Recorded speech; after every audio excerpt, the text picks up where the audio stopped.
Okay, let's dive in. We're going to explore this incredible historical U-turn, a great reversal. It's a story about a whole group of people who were vital to the economies of Western Europe, and yet they were systematically kicked out. But that's not where the story ends. They found new homes, new sanctuaries, and built new worlds in the East. It's an amazing story about persecution, but also about pragmatism and ultimately survival. So, for a solid 500 years, medieval Europe was this place of a huge contradiction. On one hand, you had Jewish communities that were basically the economic engine for some of the most powerful kingdoms around. But on the other hand, those exact same communities were being systematically targeted, persecuted, and violently thrown out. It's a puzzle that really defines this whole period. And that's the big question we're tackling here, right?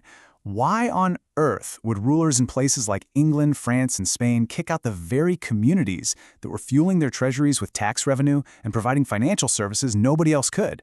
I mean, from an economic standpoint, it just doesn't make any sense. To really get a handle on the expulsions, we've got to look at what historians call the push factors. We need to examine the incredibly tricky position Jewish communities found themselves in, living in what was essentially a gilded cage. It looked powerful from the outside, but it was unbelievably fragile. You see, this was the central paradox of Jewish life back then. On the one hand, they were absolutely indispensable. They were merchants with huge networks. They were the main moneylenders, since Christians were forbidden from charging interest, and they were a direct pipeline of cash for the king. But, and this is a huge but, all of that indispensability was a double-edged sword. It also made them super vulnerable to religious hatred, totally dependent on the king's mood for protection, and, well, the perfect scapegoats whenever things went wrong. This whole precarious situation was actually written into law. It was a concept called chamber serfdom, and it meant, literally, that Jews were the personal property of the monarch. One German prince put it in these really chilling terms. The Jews belong to us in body, soul, and earthly goods. We can do with them as we please. And that right there, that is the gilded cage. The king might protect you, sure, but he could also squeeze every last penny out of you or just get rid of you whenever he felt like it. And this already fragile relationship was constantly being tested by this rising tide of religious fanaticism. It really boiled over during the First Crusade. You had crusaders in Normandy saying things like, before we go attack the enemies of God way over there, what about the Jews of all races, God's greatest enemy, who are right here in front of us? And that kind of thinking, it just lit a match that started centuries of violent attacks right there at home.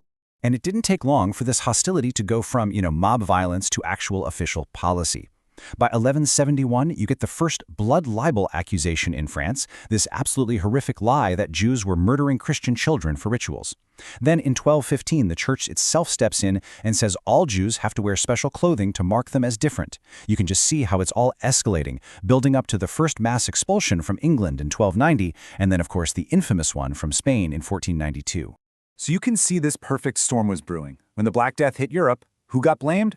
The Jews, accused of poisoning the wells. They were barred from owning land or joining craft guilds because those became Christian-only clubs, and they were pushed into segregated neighborhoods, the first ghettos, literally walled off from everyone else. Basically, everything that made them economically useful was being systematically stripped away, leaving them with nothing but their vulnerability. But here's the thing. This isn't just a story about expulsion. Because as all these doors were slamming shut across Western Europe, others were starting to crack open. A huge migration began, pulled by the promise of safety and a real future in the East. And a perfect example of this was Poland. I mean, check this out. In 1264, while things were getting worse and worse in the West, Duke Boleslaw the Pious issued something called the Statute of Kalisz. It was this unbelievable charter of rights. It guaranteed freedom to worship, to trade, to travel. It gave them the right to own property, and most importantly, it promised them royal protection from harm. It even had rules to protect them from biased courts.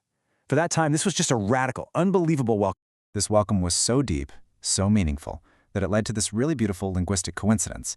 The name for Poland in a lot of languages, Polonia, sounds a whole lot like the Hebrew phrase Polanya, and Polanya means here dwells God. For the thousands of refugees fleeing for their lives, Poland really did feel like a sanctuary.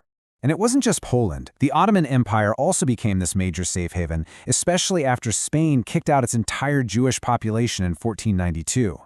The Sultan, Bayezid II, actually mocked the Spanish king. He reportedly said, "You call Ferdinand a wise ruler? He who has impoverished his own country and enriched mine." The Sultan knew exactly what a massive asset Spain had just thrown away. So, why were these Eastern rulers so welcoming? Was it just out of the goodness of their hearts? Well, not exactly. The reason was actually really simple and super pragmatic: economic growth. They were smart. They understood that these educated, resourceful communities, with their massive trading networks, could turn sleepy provincial towns into major European hubs and basically turbocharge the whole region's economy. Welcoming them wasn't just charity, it was brilliant policy. Okay, so let's zoom out. What's the big takeaway from this whole great reversal, this massive demographic shift of an entire people from west to east? It really all boils down to a pretty simple balance of forces. In the West, you had intense religious persecution and economic exploitation creating these powerful push factors driving people out. And in the East, you had the promise of religious toleration, legal protection, and real economic opportunity creating these irresistible pull factors drawing people in. And what this really shows us is that the story isn't just about anti-Semitism, though that's obviously a huge part of it. It's about how the fate of these communities came down to a cold, hard calculation by the state.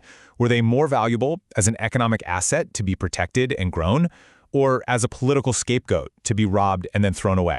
And that leaves us with a question that honestly feels just as relevant today as it did back then. How often do we still see the rights and the security of minority groups being weighed against what the state sees as its economic needs or political convenience? This whole historical reversal is just this powerful reminder of how quickly that gilded cage can be torn down when that cold calculation suddenly shifts